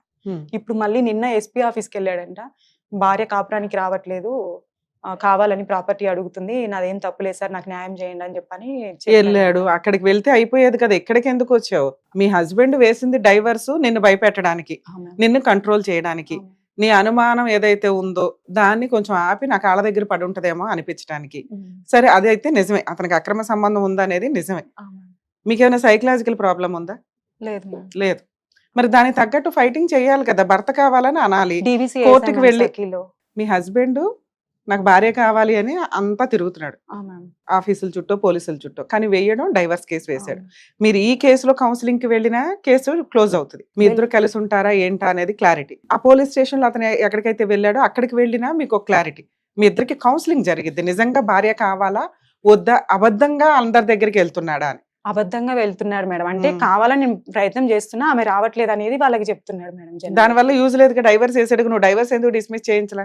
ఏమో మేడం, అంటే మేము అడ్వకేట్ ని పెట్టుకోవాలన్నారు మేడం. ఫస్ట్ ఉమెన్ పిఎస్ లో ఎఫ్ఐఆర్ అయిపోయింది, ఎఫ్ఐఆర్ అయింది, పోలీస్ స్టేషన్ కంప్లైంట్ ఇచ్చారు. అక్కడ కౌన్సిలింగ్ లో రాలేదా అతను? కౌన్సిలింగ్ కి 3-4 సార్లు పిలిచిన సిఐ మేడం రాలేదు మేడం. రాకపోతే తను అన్నారు, అసలు మారనట్టున్నాడు అమ్మ, చాలా మూర్ఖుల్లా ఉన్నాడు, మాటలు అట్లే ఉన్నాయి, ఆడపిల్లలు స్ట్రాంగ్ ఉండాలి, నువ్వు భయపడొద్దు, ఏం కాదు, 3 పిల్లలు అయితే ఏమవుతుంది, ఎఫ్ఐఆర్ చేసేద్దాము, కోర్టులో వెళ్తుంది, కాకపోతే లేట్ అవుతుంది అనేసి చెప్పారు మేడం. తర్వాత అక్కడికి వెళ్తే ఎఫ్ఐఆర్ కూడా ఇప్పుడు అది కొంచెం పెండింగ్ లో ఉందంట మేడం. అదే చేస్తాం మేడం, మీరైతే చేశారు, నేను చేస్తా, ఎవిడెన్స్. ఈ కేసులో అడ్వకేట్ ని పెట్టుకున్నారు? డీవీసీకి పెట్టాను మేడం. ఇది డీవీసీ కాదు, డైవర్స్ కి పెట్టలేదు మేడం, ఎంసీకి పెట్టలేదు. డైవర్స్ కి పెట్టుకోవాలి, ఏదైతే డైవర్స్ వచ్చేస్తాయి అనే టెన్షన్ ఉందో దానికి మీరు అడ్వకేట్ ని పెట్టుకోవాలి. డొమెస్టిక్ వైలెన్స్ కేసు వేశారు, మళ్ళీ ఎంసీ ఎందుకు? మీరు మా ఎపిసోడ్లు చూస్తున్నామండి అంటారు, ఎంతన్నా లీగల్ అవేర్నెస్ ఉండాలి కదమ్మా మీకు. టైం పాస్ కి ఎంటర్టైన్మెంట్లకి చూస్తుంటారా ఏంటి? ఇది ఒక్కొక్కళ్ళ కష్టం. ఈ రోజు నువ్వు ఇక్కడ కూర్చున్నావంటే ఇది నీ కష్టం, నీ బాధ, అర్థమవుతుందా? ఇది షో కాదు, అందరం కూర్చొని సరదాగా మాట్లాడుకోవటానికి. ఇలాంటి ప్రాబ్లం ఉన్నప్పుడు ఒక స్త్రీ ఎంత ధైర్యంగా ఉండాలి, ఏ రకమైన లీగల్ గా ఫైట్ చేయాలి, ఏంటి అనే దానికి ఎపిసోడ్ లో మీకు అంతా తెలుస్తూ ఉంటాయి, ఏ ప్రోగ్రామ్ లోనైనా. కనీసం దానికి తగ్గట్టు 1 పాయింట్ కూడా చేయలేదు. మీ నాన్నగారు వెంటనే అన్నారు, మేడం మీ ప్రోగ్రామ్స్ రెగ్యులర్ గా చూస్తామని. అందులో గట్టిగా 10 చూసినా మీరు లీగల్ గా ఇదైతే ఫైట్ చేయరు. ఇలా ఇక్కడికి ఎందుకు వచ్చారు మేడం? ఆల్రెడీ అన్ని అయిపోయినాయి, కోర్టులో ప్రాపర్ గా వెళ్తే సరిపోతుంది. ఇక్కడికి ఎందుకు వచ్చారు? ఏం కావాలి? ఆయన ఇప్పుడు మాట్లాడతాను రమ్మని అంటున్నారంట మేడం. ఏం మాట్లాడతారు ఇంకా మాట్లాడడానికి? అంటే ఇప్పుడు నాన్నతో కూడా పిల్లలకి మాకు రిలేషన్ ఉందని జనాలకు పబ్లిసిటీ చేస్తున్నాడు మేడం. అవి కూడా రికార్డ్స్ ఉన్నాయి అన్ని. మొన్న మాట్లాడి నైట్ అర్ధరాత్రి ఫుల్ గా తాగేసి పిచ్చి పిచ్చిగా మాట్లాడుతున్నాడు మేడం. ఎక్కడ పోయి ఏదైనా మీ చేసుకుని హస్బెండ్ మీరు కావాలి అంటున్నారు, అవునా? లేదు మేడం. పిల్లలకి ఏదైనా ఆయన ఇప్పుడు ఏమంటున్నాడంటే, ఆల్రెడీ నా పేరు మీద అమ్మ వాళ్ళు ఇచ్చిన పసుపు కుంకుమ కింద ఒక ప్లాట్ ఉండే మేడం. అది గ్రామ పంచాయతీలో ఉండే ఫస్ట్. ఇప్పుడు దాన్ని నాకు తెలియకుండానే మున్సిపాలిటీ అయిన తర్వాత ఆయన పేరు మీదకి చేంజ్ చేసుకున్నాడు. ఆ ప్లాట్ లేదు, ఇప్పుడు నాకేం లేకుండా నడి రోడ్డు మీద నిలబెట్టాడు మేడం. సరే, సెటిల్మెంట్ కూర్చొని మ్యూచువల్ డైవర్స్ ఇచ్చేస్తారా? Okay madam. మీ సిస్టర్ మాట్లాడుతుంటున్నారా? చెప్పండి అమ్మా. నమస్తే మేడం. నమస్తే. అక్కకి 2012 పెళ్ళయింది మేడం. April 4th కి అన్ని లాంఛనాలు ఇచ్చి 5 లక్షలు కట్నం ఇచ్చి 5 లక్షలు పెళ్లి ఖర్చులు పెట్టుకొని నగలంతా 12 తులాలు గోల్డ్ వరకు ఇచ్చి పెళ్లి ఏదో ఆ చేశారు. రోజుల్లో? ఆ రోజుల్లోనే 12 తులాలు గోల్డ్ అంతా ఇచ్చి పెళ్లి చేశారు మేడం. పెళ్లి ఎంగేజ్మెంట్ అయ్యే ముందరే ఇప్పటిదాకా మీ సిస్టర్ చెప్పినవన్నీ నిజాలేనా? ఆమె యాక్చువల్లీ ఆయన మీద ఇంకా ప్రేమతోనే ఉందని అనిపిస్తుంది మేడం. ఆమె నా మాట విన్నాడు అన్నట్లుగా చెప్తుంది కానీ నెవర్ అది ఎప్పుడు జరగలేదు అంటే అసలు. స్టార్టింగ్ నుంచి ఫస్ట్ 7 years బానే ఉన్నాం. అదే చెప్తాను మేడం. యాక్చువల్ గా పెళ్లికి ముందే, ఎంగేజ్మెంట్ కంటే ఒక 4 days ముందే, అంటే నాన్న ఏ పర్స్పెక్టివ్ లో చూసారంటే, పొలం ఉంది, ఊరి వాళ్ళు, వీళ్ళ కల్మషం ఎక్కువగా ఉండదు అండ్ అంత పొల్యూట్ అయి ఉండరమ్మా, మంచి వాళ్ళలాగే ఉన్నారు అనే సంబంధం చూసి వచ్చారు మేడం. చూసి వచ్చిన తర్వాత సరే మాట్లాడదామని చెప్పి, మా చెల్లి ఉంది, నా బావ నా పక్కన మాట్లాడతారంట మీతో అని చెప్పేసి జస్ట్ బిఫోర్ ఎంగేజ్మెంట్ మాట్లాడతాం కదా మేడం, మాట్లాడితే ఓకే అన్నారు. తర్వాత చూసారు, ఇంటికి వచ్చి మమ్మల్ని చూసారు. ఈమె తనకు అసలు పెళ్లి చేసుకోవడమే ఇష్టం లేదు మేడం. ఆయన ఇంటికి వస్తే కూడా మాట్లాడడానికి వెళ్ళేది కాదు. అమ్మే బలవంతంగా పోమ్మా మాట్లాడు, ఏమనుకుంటారు అని మాట్లాడించింది. మాట్లాడిన తర్వాత నాకు కూడా ఆయనతో మాట్లాడినప్పుడే తేడాగా అనిపించాడు. తర్వాత నేను హాస్టల్లో ఉన్నప్పుడు నాకు ఒక రోజు కాల్ చేశారు. కాల్ చేసినప్పుడు ఏం చేస్తున్నావు అంటే, నేను చూసుకోలేదు బావ మీ ఫోను, స్నానం చేస్తున్నంటే బట్టలు వేసుకొని మాట్లాడుతున్నావా, అట్లనే మాట్లాడుతున్నావా అని మాట్లాడాడు. ఓ ఎంగేజ్మెంట్ కు ముందే? ఈమె రెండో బాబుకి బాలేదన్నాడు కదా మేడం. అప్పుడు నాకు ఆల్రెడీ పెళ్ళయింది 2014 లో. పాప ఉంది నాకు, 8 months పాప. బాబుని చూసుకోవడానికి అమ్మ నాన్న హాస్పిటల్లో ఉన్నారు. నేను ఇంటికి వచ్చాను. ఇంటికి వచ్చి వీళ్ళ క్యారేజ్ తీసుకెళ్తుంటే డోర్ కి అడ్డంగా కాలు పెట్టేసి పోనివ్వలే నన్ను. నేను ఆ టైంలో తనకి చెప్పలేదు మేడం, వాళ్ళ రిలేషన్షిప్ రూయిన్ చేయడం నాకు ఇష్టం లేదు. నేను మొన్న గొడవ అయ్యేంత వరకు కూడా చెప్పలేదు తను మిస్బిహేవ్ చేశాడన్న విషయం. మొన్న గొడవ అయ్యాక చెప్తే తను రియలైజ్ అయింది. ఒక రోజు ఇంట్లో అక్కతో మేమిద్దరం కొట్లాడి బయటకు వెళ్తుంటే కూడా వాడు నన్ను ఆపడానికి ఇష్టం వచ్చినట్లు పట్టుకొని నలిపేస్తుంటే, ఆ తర్వాత ఈ మార్వాడి అమ్మాయి ఇష్యూ జరిగింది మేడం. ఈ మార్వాడి అమ్మాయి ఇష్యూ జరిగిన తర్వాత తను మాట్లాడుకున్నాక ఆయన ప్రతిసారి వేధింపే, నిన్ను పెళ్లి చేసుకున్న దగ్గర నుంచి నాకు కలిసి రావట్లేదు, నేను ఈ పనే చేసుకోవాలా, నేను కంచాలు కడుక్కోవాలా. ఆ మార్వాడి అమ్మాయి కూడా ఎవరు మేడం, క్యాటరింగ్ లో వీళ్ళు వస్తారు కదా సర్వింగ్ చేయడానికి, ఆ అమ్మాయి. ఈమె సర్వెంట్ కాదు, క్యాటరింగ్ లో సర్వీస్ చేయడానికి వచ్చేది. తను ఎప్పుడు తన పని తనే చేసుకుంటుంది. ఇప్పటి వరకు కూడా ఆమె సుఖంగా ఉన్నదైతే లేదు. ఆ అమ్మాయి ఎపిసోడ్ అయిపోయిన తర్వాత ఈ అమ్మాయి, ఇప్పుడు మాట్లాడుకున్న అమ్మాయి, ఈ అమ్మాయితో మాట్లాడడము, ఈ రిలేషన్షిప్ అంతా మేము ఫైట్ చేయడం అంతా ఒక ఎత్తు అయితే, ఆ అమ్మాయి ఫోన్ కాల్స్ ఇప్పుడు మాకు వినిపిస్తుంది యాప్ లో కదా, కాబట్టి మేము వింటున్నాం. ఆమె ఏమంటది, ఆమె నన్ను ఇంటికి వచ్చింది, వాళ్ళందరూ నా ఇంటికి వచ్చి నా మీద కొట్లాడిర్రు, దాన్ని అట్లెట్లా వదిలిపెడతావు నువ్వు ఇప్పుడు దాన్ని కొట్టాలే, నాకు వినపడాలి, నువ్వు దాన్ని కొట్టడం నేను వినాలి అని ఫోన్ లైన్ లో ఉండి కొట్టమనేది. కూరగాయలు తీసుకుని ఈయన ఇంటికి వస్తుంటే, ఇంటికి పోతున్నావు ఇవాళ నువ్వు దాన్ని కొట్టడం నేను వినాలనేది. ఎవరెవరో మంత్రవాదులు వాళ్ళ దగ్గరికి వెళ్ళి చిట్టీలు తెచ్చి ఇంట్లో కాల్చడము. ఈమె ఆర్సీ గేట్ దగ్గర వీళ్ళ చెల్లెలు వాళ్ళ ఇంట్లో వెళ్ళి దాక్కున్నాడు మేడం కొన్ని రోజులు. నా భర్త నాకు అప్పచెప్పండి అని వాళ్ళ చెల్లి వాళ్ళ ఇంటి దగ్గరికి వెళ్ళి 3 పిల్లల్ని పెట్టుకొని పోయిన సంవత్సరం వర్షంలో నడి రోడ్డు మీద కూర్చుంటే వాళ్ళ చెల్లి వాళ్ళు మొత్తం ఒక 30 మంది వచ్చి అమ్మని అక్కని కొట్టి పంపించేశారు. కొట్టి పంపించిన తర్వాత ఈయన వెళ్ళి, ఇట్లా ఎందుకు చేస్తున్నావు బావా, ఇంటికి రాని కనపడితే ఒక రోజు అడగడానికి వెళ్తే ఈమె వెళ్ళింది. ఈమెను మళ్ళీ ఎక్కడ కొడతారని నేను వీడియో తీస్తుంటే, అమ్మాయిని ఎక్కువ రెగ్యులర్ గా కొడుతూనే ఉంటాడు మేడం. అమ్మని నాన్నని కూడా వేధిస్తాడు వాడు, ఇష్టం వచ్చినట్లు మాట్లాడతాడు. అసలు ఆ మాటలు ఎట్లాంటివి అంటే ఇంకా అసలు అవి బూతులు కూడా కావు మేడం. అట్లాంటి బూతులు కనీసం వాయి వరుస కూడా ఉండదు ఆ బూతులు మాట్లాడడానికి. మొన్న మాట్లాడుతున్నాడు. మీరు ఎంతమంది అమ్మా? 3 ఆడపిల్లలు, ఒక అన్న మేడం. మీ అన్న ఏం చేస్తున్నారు? అన్నయ్య పెయింటింగ్ కాంట్రాక్ట్ చేసుకుంటాడు మేడం. వీళ్ళిద్దరు ఎప్పటిదాకా కలిసి ఉన్నారు? ఇప్పటికి 14 ఇయర్స్ 16 ఇయర్స్ 14 ఇయర్స్ ఇప్పుడు లాస్ట్ గా విడిపోయి ఎంత కాలం అవుతుంది? 1 మంత్ అంటే నేను వెళ్ళట్లేదు, నువ్వు నన్ను నమ్మట్లేవు, నువ్వు ఇవంతా పెట్టొద్దు, నా ఫోన్లలో యాప్లు పెట్టొద్దు, నన్ను ట్రాక్ చేయొద్దు, నువ్వు నన్ను అనుమానిస్తే నేను ఈ పని చేస్తా, నువ్వు అనుమానించకపోతే నేను చేయను. సరే, అనుమానం అనే విషయం ఆయన అక్రమ సంబంధం అనే విషయం పక్కన పెట్టండి, మిగతా లైఫ్ బానే ఉందా లేదా? మిగతా అంటే మేడం, ఈమెతో ఉంటాడు అంటే మొన్న ఆర్సీ గేట్ లో గొడవ జరిగినప్పుడే ఈమెను డిక్కీలో వేసుకొని వెళ్ళిపోయాడు 100 స్పీడ్ లో. నేను మా హస్బెండ్ తో వెనక కార్ లో చేస్ చేస్తూ వెళ్తున్నాము, ఆర్సీ గేట్ లో మన పహాడీ షరీఫ్ మేడం, పహాడీ షరీఫ్ లో కార్ ఎక్కించుకొని బాలాపూర్ దాకా తీసుకెళ్లాడు డిక్కీలో. కారు డిక్కీలో వేసుకుని వెళ్తే నువ్వు ఎందుకు అంతసేపు ఎందుకున్నావు తల్లి లోపల? లేదు మేడం, అది మెయిన్ రోడ్ మేడం, దిగడానికి అవకాశం లేదనమాట. మెయిన్ రోడ్ ఏమంటే కార్ పార్క్ చేసి ఎంతసేపు ఉన్నావు అలా డిక్కీలో? హాఫ్ అన్ అవర్ ఉన్నా మేడం. అమ్మో, హాఫ్ అన్ అవర్ వరకు అక్కడ నుండి బాలాపూర్ వాళ్ళ చెల్లెలు వాళ్ళ ఇంటి వరకు తీసుకెళ్లాడు మేడం. వాళ్ళ చెల్లెలు వాళ్ళ ఇంటి గేట్ దగ్గర కార్ ఆపితే వెళ్తాడేమో లోపల, కానీ కార్ డిక్కీలోంచి అప్పుడు నేను దిగా మేడం. దిగి ఫోన్ అందులో వేసా, లొకేషన్ అమ్మ వాళ్ళకి షేర్ చేసి ఉండే, నేను నన్ను ఫాలో అవుతున్నారనేసి. అప్పుడు పోలీసులు ఫోన్ చేయాలి కదా, చేశారా చేయలేదా? చేశాను మేడం, ఏమైంది ఆ కేసు? ఏమైంది? అది అసలు సపరేట్ కేసు. వైఫ్ ని కారు డిక్కీలో వేసి తీసుకెళ్లడం ఒక హాఫ్ అన్ అవర్ అనేది చేశాం మేడం. అప్పుడు చేస్తే లేదమ్మా ఇది ఆ ఏరియా కిందకి వస్తుందని వాళ్ళు చెప్పారు, ఈ ఏరియా కిందకి వస్తుంది అక్కడ కాల్ చేయాలని వాళ్ళు చెప్పారు మేడం. అప్పుడు కూడా పహాడీ షరీఫ్ లో కేసు పెట్టిన క్రైమ్ పెద్దది కదమ్మా, ఏ ఏరియాకి వస్తే ఉంది వెళ్ళొచ్చు కదా, 0 ఎఫ్ఐఆర్ అన్న చేయమన్నారు. తీసుకోమన్నారు. సరే, వాళ్ళు ఇంకొక జ్యూరిస్డిక్షన్ చెప్పారు, అక్కడ వెళ్ళారా? వెళ్ళాను మేడం, వెళ్ళి చెప్పాము అక్కడ. తర్వాత మీరు కూర్చోండి అమ్మా, నేను తనతో మాట్లాడు. 90% లీగల్ ప్రొసీడింగ్స్ లో ల్యాక్ ఆఫ్ అవేర్నెస్ చాలా ఉన్నప్పటికీ, ఆఫ్టర్ లాక్డౌన్ కానీ అంతకుముందు కానీ బేసిక్ గా ఒక ఉమెన్ కి ఏ చట్టాలు ఉంటాయి, ఎక్కడికి వెళ్తే ప్రొసీడింగ్స్ ప్రకారం ఫ్రీ సర్వీసులు దొరుకుతాయి అనేది కూడా మేము ఎప్పటికప్పుడు ఎక్స్ప్లెయిన్ చేస్తూనే ఉన్నాం. ఈ స్టేజ్లో లేకపోతే ఇంకొక ప్రోగ్రామ్ స్టేజ్లో ఏవైతే ఉన్నాయో అవి డైరెక్ట్గా మీకు తెలియటం వల్ల ఈజీగా వచ్చేస్తే పని అవుతుందని అనుకుంటారు తప్ప, గవర్నమెంట్, జ్యుడిషియరీ, కోర్టులు ఎక్స్పెన్సెస్ పెట్టి legal cell authority, Lok Adalat అని అడ్వకేట్లు పెట్టుకోలేని వాళ్ళకి ఫ్రీ సర్వీసులు ప్రొవైడ్ చేశారు. బేసిక్ ఒక ఉమెన్ 498 డొమెస్టిక్ వైలెన్స్ మెయింటెనెన్స్ కేసులు వేస్తుంది. హస్బెండ్లు భార్యని కాపరానికి రమ్మనో వద్దనో కేసులు ఫైల్ చేస్తూ ఉంటారు. తెలియక అన్ని రకాల కేసులు వేసుకుంటూ కూర్చుంటారు. కానీ పోలీస్ స్టేషన్ కేసు మీరు ఆల్రెడీ ఫైల్ చేశారమ్మా, 498 కేసు, అది ప్రాపర్గా వేస్తున్నట్టే లెక్క. ఇక్కడ మనం మాట్లాడుకోవాల్సింది ఈ యాప్ల గురించి.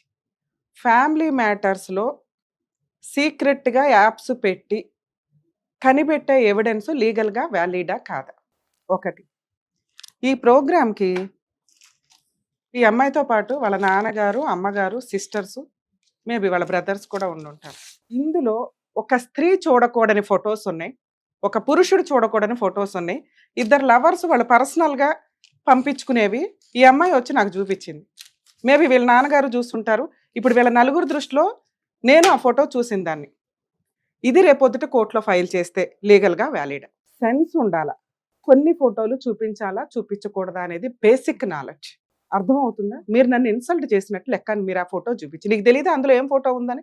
మీకు సైకలాజికల్ ప్రాబ్లమ్ అని ఎందుకు అడిగానో తెలుసా? ఏం ముద్రిస్తావు అది చూపించి నాకు, ఏం చేద్దామని? అంటే ఆయన ఎంత దిగజారు. అవునమ్మా, ఒక పర్సనల్ ఫోటోలు అంటే ఎస్టిమేట్ చేయలేని స్టేజ్లో నేను లేను ఇక్కడ. ఒక కోర్టు ఉండదు, ఒక జడ్జి ఉండరు, అందరికీ పర్సనల్ ఫోటోలు అంటే ఈ రోజున బట్టలు ఇప్పుకొనే దిగుతున్నారు అందరు. అవునా? ఆ ఫోటో మీరు ఎంత త్వరగా పక్కన పడేసుకుంటే అంత బెటర్. దరిద్రం అనమాట. ఆ దరిద్రం వాళ్ళిద్దరికీ సెట్ అవుతుంది. అక్రమ సంబంధాలు పెట్టుకున్న వాళ్ళకో, లవర్స్కో, వైఫ్ అండ్ హస్బెండ్కో మూడో వ్యక్తి చూడటం అనేది అసహ్యకరమైన విషయం. వాళ్ళ వాల్యుబుల్ టైం ఎందుకు స్పాయిల్ చేయడం? నేను చాలాసేపు సైలెంట్గా వింటూ ఎందుకు కూర్చున్నానంటే ఫ్రీజ్ అయింది కాసేపు నాకు. ఇంత అసహ్యకరమైన ఫోటో నాకెట్లా చూపిస్తుంది ఈ అమ్మాయి అని. చాలా కేసుల్లో చూస్తామండి, ఒక స్త్రీకి సంబంధించిన పర్సనల్ విషయాలు, ఆ అమ్మాయి ప్రాస్టిట్యూట్ అయినా, అమ్మాయి తిరుగుబోతైనా, అమ్మాయి అక్రమ సంబంధం అయినా, వేరే ఎవ్వడికి కూడా ఆ ఫోటోలు చూపించే రైట్స్ మీకు లేవు. లీగల్గా అది చాలా సీరియస్ కేసు. ఈవిడ బాధితురాలు, ఒక రకంగా విక్టిమ్. కానీ విక్టిమ్స్ అంతా చేసే పని ఏంటంటే ఎక్స్ట్రా మ్యారిటల్ అఫైర్స్ ఉన్న అలా ఆయన 4 పీకితే సరిపోయేదిగా. తప్పు చేసింది ఎవరో, అమ్మాయి లైఫ్ స్పాయిల్ చేసింది ఎవరో, వాళ్ళ ఆయన. ఆ అమ్మాయి కాకపోతే ఇంకో అమ్మాయి, ఇంకో అమ్మాయి కాకపోతే ఇంకో అమ్మాయి, తిరుగుతానే ఉంటాడు. అలాంటి వెధవని ఏం చేయాలని చూడడం మానేసి ఆడాళ్ళ మీద పడడం కామన్ అయిపోయింది. దానివల్లే అడల్టరీ కేసు ఎత్తుపడేశారు. ఆడళ్ళు తన్నుకుంటున్నారని ఈ రోజు కాలర్ ఎగరేసుకుని అక్రమ సంబంధాలు పెట్టుకుంటున్నారు. పెద్ద పెద్ద విఐపీలు కూడా అదే డైలాగ్ చెప్పుకుంటూ కూర్చుంటారు, అక్రమ సంబంధాలు కోర్టే, సుప్రీంకోర్టే ఓకే చేసిందని. ఎందుకంటే దాని క్రైమ్ పర్సంటేజ్ ఎక్కువ పెరిగిపోవడం వల్ల తీసి పడేశారు. అదే అమాయకురాలు మళ్ళీ ఈ అమ్మాయి. ఫోటోలు, పర్సనల్ ఫోటోలు మీకు దొరికితే, అక్రమ సంబంధం ఫోటోలు మీకు దొరికితే, అవి ఓన్లీ మీ ఎవిడెన్స్ కోర్టుకి మాత్రమే సబ్మిట్ చేయాలి. ఇంక్లూడింగ్ మీ అడ్వకేట్స్‌కి కూడా అప్పుడే ఇవ్వొద్దు. ఎందుకంటే ఒక్కోసారి ఏ అడ్వకేట్స్ ఎట్లాగో కూడా మీకు తెలియదు. 2 అవతల వ్యక్తి యొక్క పర్సనల్ ఇన్ఫర్మేషన్ ఒకవేళ అది ఆళ్ళదే అని తెలిసినప్పుడు ఆళ్ళు డిఫమేషన్ కేసులు ఫైల్ చేస్తారు. అలాగే ఒక భార్యాభర్తల యొక్క పర్సనల్ కొంతమంది బెడ్‌రూముల్లో యాపులు పెట్టడం, బెడ్‌రూముల్లో సీసీ కెమెరాలు పెట్టడం అది చాలా పెద్ద సీరియస్ క్రైమ్. మీకు నచ్చలేదంటే నచ్చలేదు అంతే. దానికి తగ్గట్లు ఫైట్ చేయండి. బెడ్‌రూముల్లో సీసీ కెమెరాలు పెట్టి ఒక స్త్రీ యొక్క పర్సనల్ దీన్ని బయటికి తీసుకొచ్చే రైట్స్ ఎవ్వరికీ లేవు.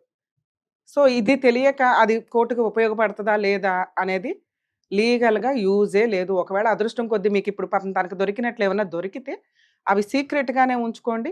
వాటిని కోర్ట్‌లో అవసరం ఉంటేనే ప్రొడ్యూస్ చేయండి. ఎందుకంటే ఈ కేసులన్నీ కూడా 99% సెటిల్‌మెంట్‌లు అయిపోతాయి. ఇక మూడో విషయం యాప్‌లు డౌన్‌లోడ్ జేయడం. ఎందుకు ఈ యాప్ డౌన్‌లోడ్ జేస్తున్నాం? అక్రమ సంబంధం ఉంది. డౌటే లేదు. పాపం తను 2, 3 సార్లు కనిపెట్టింది. మరి ఆ వ్యక్తిని కనిపెట్టి ఏం చేద్దాం అనుకుంటున్నారు? మ్యూచువల్ డైవర్సా? కోర్టుల చుట్టూ తిప్పడమా? కలిసి ఉండడం. కలిసి ఉందాము అనుకుంటే మీరు ఇవి కనిపెట్టడం వల్ల యూజే లేదు.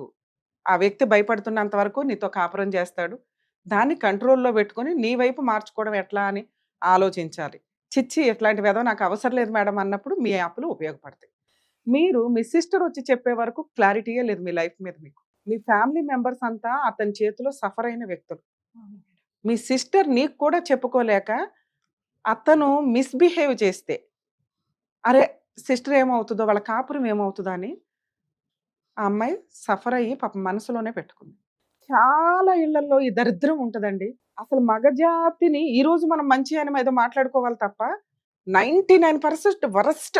అది తాత వయసా, బాబాయ్ వయసా, నాన్న వయసా, బావ వయసా, అన్న వరస ఏ వయసు లేదు, ఏ వరస లేదు. దరిద్రం. సొంత భార్య అక్కడున్నా కూడా బెడ్‌రూముల్లోనో, బాత్రూముల్లోనో మన రిలేటివ్ వెళ్తే దాన్ని పట్టుకోవాలి. ఇది పాపంతో సమానం అండి. ఒక స్త్రీ మీ వల్ల, మీ టచ్ వల్ల బాధపడింది అంటే ఇది మీరు టన్నులు, టన్నులు పాపం మూటగట్టుకున్నట్టే. ఇలాంటి దరిద్రపు అలవాట్లు దయచేసి పెట్టుకోకండి. ఆ అమ్మాయి ఎంత సఫర్ అయ్యి ఉంటది. స్టిల్ ఈరోజు ఆళ్ళ అక్కకి సపోర్ట్ చేయడం కోసం అమ్మాయి వచ్చి కూర్చొని నిజం మాట్లాడింది.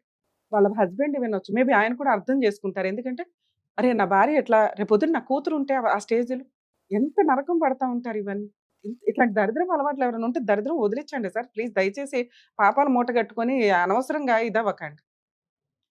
థర్డ్ పాయింట్ నాన్న మీ స్ట్రాంగ్‌నెస్. ఒకప్పుడు కేసులు మాక్సిమం మేము 12 నుంచి చేస్తున్నాం ఇవన్నీ. కష్టం అంటే కష్టంతోనే వచ్చేవాళ్ళు. ఇప్పుడు సైకలాజికల్ డిప్రెషన్స్‌తో వస్తున్నారు. కష్టాన్ని తట్టుకునే ఓపికే ఉండట్లా. ఎంత పెద్ద కుటుంబం, మంచి ఫ్యామిలీ ఉన్నారు. ఆ మంచి అమ్మా, నాన్న ఉన్నారు మీకు.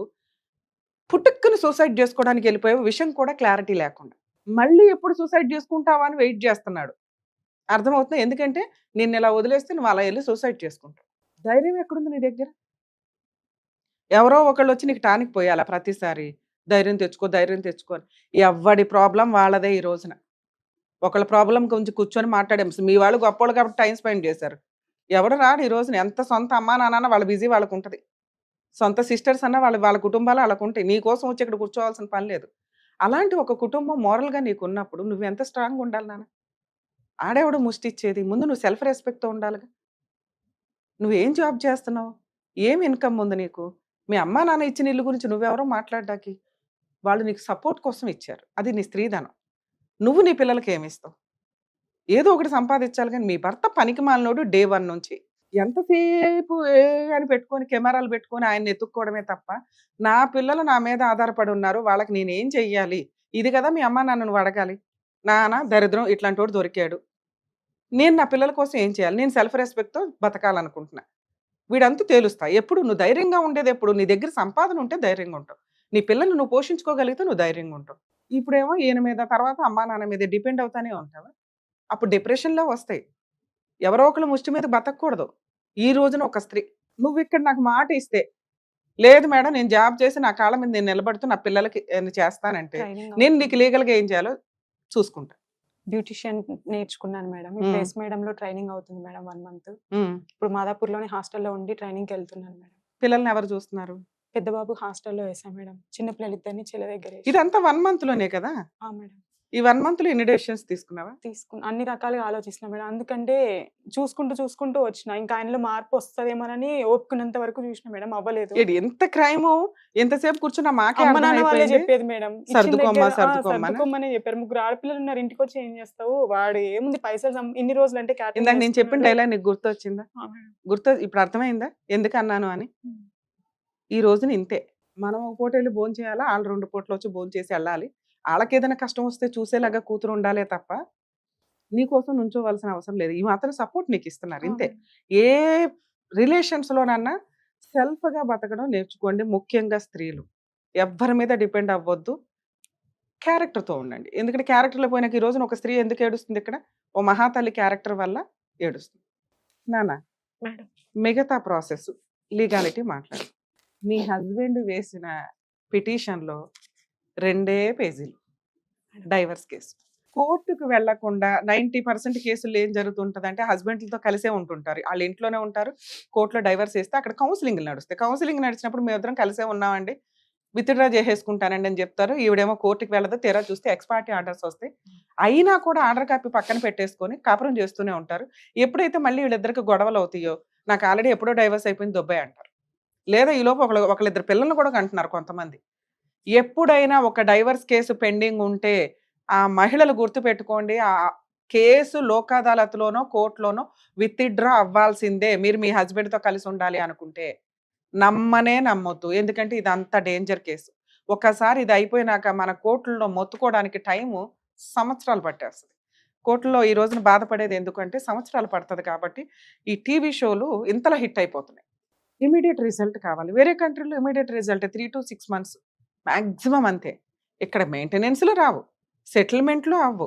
ఆ ఆస్తులకు సంబంధించిన ఇన్ఫర్మేషను ఉండదు. భార్యాభర్తలు కలపడం ఉండదు. విడగొట్టడం ఉండదు. ఎందుకంటే మన కుటుంబ వ్యవస్థకి ఎక్కువ ఇంపార్టెన్స్ ఇస్తాం కాబట్టి సంవత్సరాల తరబడి కోర్టుల్లో ఉంచటం వల్ల విడిపోదాం అనుకున్న వాళ్ళు విడిపోలేకపోతున్నారు. కలిసి ఉందాం అనుకున్న వాళ్ళు కలిసి ఉండలేకపోతున్నారు. పిల్లలు సర్వనాశనం అయిపోతున్నారు. ఇద్దరు తల్లిదండ్రుల చేతిలో పెరగాల్సిన పిల్లలు. నాన్న మీ కేసులో మీరు 498 ఫైల్ చేశారు. అందరి మీద వేశారా? ఓన్లీ హస్బెండ్ మీద వేశారా? మా మరిదిది ఎక్కువ ఉంటది మేడం. మా మరిది ప్రోద్బలం ఎక్కువ ఉంటది. మా రెండో ఆడబిడ్డ వాళ్ళ భర్త ఎక్కువ ఉంటది. అందరిది ఎఫ్ఐఆర్‌లు అవ్వాలి. ఎఫ్ఐఆర్ అయిన వాళ్ళందరి పేర్లు చార్జ్ షీట్‌లో ఉండాలి. ఇది కొంచెం కాన్సంట్రేట్ చేయండి. రెండో కేసు మీరు డొమెస్టిక్ వైలెన్స్ వేశారు. డొమెస్టిక్ వైలెన్స్ కేసు అనేది చాలా కేసులతో సమానం. మీరు మెయింటెనెన్స్ మళ్ళీ ఫీజులు పెట్టుకొని విడిగా వేసుకోవాల్సిన అవసరం లేదు. డొమెస్టిక్ వైలెన్స్ కేసులోనే మెయింటెనెన్స్ కూడా వేసుకోండి. మీ హస్బెండ్ పేరు మీద ఏదైనా ప్రాపర్టీస్ నీ ప్రాపర్టీ కొట్టేశాడు అన్నావు చూసావా? దానికి సంబంధించిన పర్మిషన్ పిటిషన్ కూడా వేసుకోండి. ఆ ప్రాపర్టీ నీకు రిజిస్ట్రేషన్ అవ్వాలి. ఇవన్నీ ఒక తాళీ లెక్క. ఒకే కేసులో 5 రకాల కేసులు, సివిల్ కేసులు, క్రిమినల్ కేసులు, ప్రొటెక్షన్ కేసులు ఇవన్నీ కూడా దీంట్లోనే వేసుకోవచ్చు పిటిషన్స్. అయితే డీవీసీ కేసు సఖీ సెంటర్‌లో ఇచ్చాను మేడం. ఆ. ఇచ్చిన తర్వాత అక్కడ మేడం ఏమన్నారంటే, ఇది డీవీసీ అమ్మ మెయింటెనెన్స్ కాదు. అది కూడా మీరు ప్రైవేట్‌గా ఏసుకోవాల్సొస్తది. దానికైతే సెపరేట్ లాయర్‌ని పెట్టుకోవాలి. ఈ డైవర్స్‌కి కూడా సెపరేట్ లాయర్‌ని పెట్టుకోవాలన్నారు. తర్వాత మళ్ళీ మేము ఒకసారి మీకు నల్గొండ కోర్టులో సఖీ సెంటర్‌లో అడ్వకేట్‌ని ప్రొవైడ్ చేయలేదా గవర్నమెంట్ చేసింది అడ్వకేట్‌ని? మేడం. మరి చేశారు. ఆ మేడం అన్నారు, ఓన్లీ డీవీసీ మాత్రమే ఇక్కడ అవుతది అని అన్నారు. అవును. మిగతా నేను డీవీసీ కేసే ఫ్రీ కేసు మాట్లాడుతున్నా. మేడం. ఒకటి 498 ఫ్రీ. సగం వరకు పోలీసులు ఉంటారు. మిగతా సగం పబ్లిక్ ప్రాసిక్యూటర్. ఓకే. రెండో కేసు ఏంటి? Domestic violence case. మేడం. మీరు సఖీ సెంటర్ ద్వారా వెళ్ళారు. మీరు ఫ్రీ అడ్వకేట్‌ని అడిగే అలాట్ రైట్స్ చేశారు. మీకున్నాయి. నల్గొండ కోర్టులో already free advocate, government advocate represent చేస్తూ ఉంటారు. ఆమె సరిగ్గా చేయడం లేదు అనిపిస్తే మీరు వేరే లాయర్‌ని పెట్టుకోండి తప్ప మామూలుగా అయితే ఆ లాయర్ తోటి ప్రొసీడ్ అవ్వచ్చు. నేనేం చెప్తున్నాను, అందులోనే గవర్నమెంట్ లాయర్స్ ఎవరైతే ఉన్నారో మేమేమో లీగల్ సెల్ అథారిటీ వాళ్ళతో, తెలంగాణ లీగల్ సెల్ అథారిటీ వాళ్ళతో మాట్లాడిన తర్వాతే మీకు అన్ని క్లారిటీ ఇస్తున్నాం. లా బుక్స్ వేరు, ఫెసిలిటీస్ వేరు. ఈ ఫెసిలిటీస్ ప్రాపర్‌గా ఉన్నాయా లేదా అని కన్ఫర్మ్ చేసుకున్నాక మీరు మా ఎపిసోడ్‌లు చూస్తే అర్థమవుతుంది. లీగల్ సెల్ అథారిటీ ఇన్ఛార్జ్ కూడా చాలా సందర్భాలు లైవ్‌లో ఫోన్ మాట్లాడారు. ఆమెను పంపించండి అమ్మా మా టీంకి చెప్తాము అని. ఫ్రీ గవర్నమెంట్ అడ్వకేట్స్ సఖీ సెంటర్స్‌లో ప్రొవైడ్ చేస్తారు. ఒకవేళ అడ్వకేట్లు మీకు ప్రాపర్ గైడెన్స్ ఇచ్చి కోర్టులో సరిగ్గా ఇప్పుడు నేను చెప్పిన పిటిషన్స్ వెయ్యలేదు అంటే అడిగే రైట్స్ మీకున్నాయి. వెయ్యకపోతే జడ్జికి చెప్పండి. వేరే పబ్లిక్ ప్రాసిక్యూటర్‌ని మీకు అపాయింట్ చేస్తారు. ఎందుకంటే కొన్ని కేసుల్లో నేను విన్నాను. మేము జస్ట్ రిప్రజెంటే చేస్తాము బిజీ అంటే దయచేసి అట్లాంటి వాళ్ళు పబ్లిక్ ప్రాసిక్యూటర్స్ కింద అప్లికేషన్ పెట్టుకోకండి. సఖీ సెంటర్స్‌లో మెయిన్‌గా పీపీలు వేరు, పబ్లిక్ ప్రాసిక్యూటర్స్ వేరు. సఖీ సెంటర్స్‌లో వెళ్ళండి ఏంటంటే టెంపరరీ మీ ఈచ్ కేస్‌కి ఇంత అని వాళ్ళకి ఏదో ఇస్తూ ఉంటారు. సాలరీ లెక్క చిన్నగా. సో దానివల్ల వీళ్ళు గుడ్ విల్ కోసం చేయాలని కొంతమంది అనుకుంటారేమో కానీ సీరియస్గా చేసేవాళ్ళు ఉన్నారు, ఎక్కడో ఒకటి అరా ఉంటారు. అలాంటి అడ్వకేట్స్ ప్రాపర్గా చేయకపోతే మీరు అడగొచ్చు, ఎవరైనా అడగొచ్చు. తెలంగాణ స్టేట్లో ఖచ్చితంగా అలా మీకు ఏమైనా కంప్లైంట్ అనిపిస్తే తెలంగాణ హైకోర్టులో లీగల్ సెల్ అథారిటీ ఉంటుందండి, 2nd ఫ్లోర్లో ఉంటుంది బిల్డింగ్లో, అక్కడికి వెళ్ళి మీరు కంప్లైంట్ కూడా ఇవ్వచ్చు. ఈ కేసులో డీవీసీలోనే ఇంటీరియం మెయింటెనెన్స్లో ఇవేయచ్చు. మూడోది డైవర్స్ కేసు నాన్న, దీనికి మీకు అడ్వకేట్ కావాలి. మేబీ మేము ఫ్రీ సర్వీస్ ఇవ్వలేం కానీ నేను ఒక జూనియర్ని అపాయింట్ చేస్తాను దీంట్లో. ఈ కేసులో ఇంటీరియం మెయింటెనెన్స్ వేయండి, ఓకే. ఈ కేసులో కాంపెన్సేషన్ అడగండి, నేను వాళ్ళకు కూడా ఫోన్ చేసి చెప్తాను, ఓకే. నీకు కాపురం కావాలంటే కౌంటర్ క్లెయిమ్ కింద కాపురం కావాలని వేయొచ్చు. వద్దు నాకు డైవర్సే కావాలి అంటే కౌంటర్ క్లెయిమ్ కింద డైవర్స్ అడగొచ్చు విత్ కాంపెన్సేషన్. ఇది నేను ఆ జూనియర్కి చెప్తాను, మీరు వెళ్ళి కలవండి నల్గొండ కోర్టులో. మరీ ఫ్రీ సర్వీసులు చేయమని చెప్పలేము, ఎందుకంటే వాళ్ళు అక్కడ ప్రాక్టీసే కదా, కొంచెం చూసుకోండి నామినల్గా. నేనేమన్నా మీ హస్బెండ్తో మాట్లాడినా, మీరు ఫుల్ అండ్ ఫైనల్ సెటిల్మెంట్ అడుగుతున్నారు, కలిసి కాపురం చేయాలి అంటే యూజే లేని వ్యవహారం. లీగాలిటీ 2nd పార్ట్ ముందు చెప్పేశాను నీకు, ఏది లీగల్గా ఫైట్ చేయాల్సి వస్తే ఇది. ఒకసారి ఏమన్నా ఫుల్ అండ్ ఫైనల్ సెటిల్మెంట్ మాట్లాడమంటే మాట్లాడతాను, మీరు ఇక్కడ దాకా మమ్మల్ని నమ్ముకొని వచ్చారు కదా. మాట్లాడండి మ్యామ్. అది కూడా నేను ఏమంటున్నా అంటే, నేను ఎట్లయితే వచ్చినో అట్లే వెళ్ళిపోవడానికి నేను రెడీ ఉన్నా మేడం. నాయన నాకేమి ఇవ్వకుండా పర్వాలేదు. ఎక్కడికి వెళ్ళిపోతావు, విడాకులు ఇచ్చేయడానికా? డైవర్స్ ఆయన అడుగుతున్నాడు, ఇవ్వడానికి నేను రెడీ మేడం. కాకపోతే పిల్లలకి ఆయన చేసే సెక్యూరిటీకి ఆయనకు డౌట్ ఉంటే ఆయన పేరు మీద నామినీ పెట్టుకున్నా ప్రాబ్లం లేదు. ఎంత ఏం ఎక్స్పెక్ట్ చేస్తున్నావు? ఆయన పేరు మీద ఇప్పుడు మొత్తం కలిపేమో 5 ఎకరాలు ఉంది మేడం, 5 ఎకరాలు 6 ఎకరాలు ఉంది. ఈయన పేరు మీద పర్సనల్ గా 2 ఎకరాలు ఆల్రెడీ ఉంది, ప్లస్ నా ల్యాండ్ తీసుకున్నాడు. నా ల్యాండ్ ఏదో నా పాపకి చేస్తే రిజిస్ట్రేషన్, ఆ 2 ఎకరాలు ఇద్దరు బాబులకు చేసేస్తే చాలు అంటున్నాం మేము.